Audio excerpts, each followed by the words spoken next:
Hello all, home made ఘీని చాలా తక్కువ గిన్నెలతోటి అలాగే చాలా ఈజీగా ఎలా తయారు చేసుకోవాలో చూద్దాం. ఫస్ట్ స్టెప్లో కర్డ్ నుంచి మనం క్రీమ్ని సపరేట్ చేసి ఫ్రిడ్జ్లో స్టోర్ చేసుకోవాలి. మేము చూపించేది 15 days వరకు మేము క్రీమ్ని తీసి ఫ్రిడ్జ్లో స్టోర్ చేసుకున్నాము. సో దీన్ని ఒక బౌల్లోకి ట్రాన్స్ఫర్ చేసుకోవచ్చు. ఎందుకంటే చిన్న దానిలో స్టోర్ చేసుకున్నారనుకోండి, చిన్న బౌల్లో క్రీమ్ని మనం బీట్ చేయడానికి సరిపోదు కాబట్టి కొంచెం ప్లేస్ ఉన్న బౌల్లోకి దీన్ని ట్రాన్స్ఫర్ చేసుకుని మంచిగా విస్క్ చేయాలి.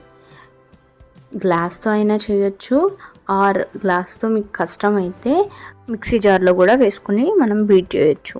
ఈ క్రీమ్ని ఫ్రిడ్జ్లో నుంచి బయటకు తీసాక రూమ్ టెంపరేచర్కి రావాలి. అప్పుడే మనకి ప్రాసెస్ అనేది ఈజీగా ఉంటుంది. సో దీన్ని 1 hour మనం బయటే ఉంచాలి రూమ్ టెంపరేచర్లోకి రావడం కోసం. ఇంత సాఫ్ట్గా బీట్ చేసుకున్నాం కదా, సో దీనిలో మనకి బటర్ మిల్క్ కూడా వస్తాయి. దాని నుంచి ఈ సాఫ్ట్ బటర్ ఫ్యాట్ని కూడా మనం సపరేట్ చేసుకుని 2 to 3 times వాష్ చేయాలి. ఈ బటర్ని నీట్గా వాష్ చేశాక మనం దీన్ని స్టవ్ మీద పెట్టి హీట్ చేసుకోవాలి. క్లీనింగ్ మొత్తానికి మనకి ఓన్లీ 2 bowls అనేది పట్టింది. మనము ఫ్రిడ్జ్లో స్టోర్ చేసుకున్నాం కదా, ఆ బౌల్ నుంచి వేరొక బిగ్ బౌల్లోకి ట్రాన్స్ఫర్ చేసుకున్నాము. ఆ బౌల్లోనే రూమ్ టెంపరేచర్కి వచ్చాక ఆ బౌల్లోనే మనం విస్క్ చేసుకున్నాము. నెక్స్ట్ అదే బౌల్లో మనం క్లీన్ చేసుకున్నాము. క్లీనింగ్ కూడా ఆ బౌల్లోనే వాటర్ పోసి అండ్ ఈ బటర్ని మాత్రమే ఇంకొక బౌల్లోకి ట్రాన్స్ఫర్ చేసాము. ఇలాగే 2 to 3 times అదే బౌల్లో క్లీన్ చేసి మనము ఆ బటర్ని సపరేట్ చేసాము. సో ఈ బౌల్ని తీసుకెళ్ళి మనము స్టవ్ మీద హీట్ చేసాము. సో ఇది మొత్తం కూడా బాగా గోల్డెన్ ఎల్లో కలర్లో వచ్చే వరకు దీన్ని మనం హీట్ చేయాలి.